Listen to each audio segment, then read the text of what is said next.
Ako, si Maria Clara, isang dalagang lumaki sa pananampalataya at pag-ibig.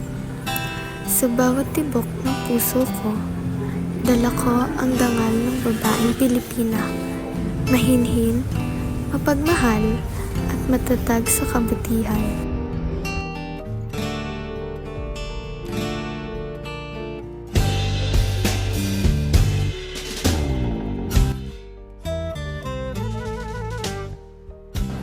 Lumaki akong yakap ang pananampalataya at sa puso ko'y namuhay ang kabutihan. Ang dangal ko'y kayamanang walang kapalit at ang pag-ibig ko'y dalisay, tapat at tahimik.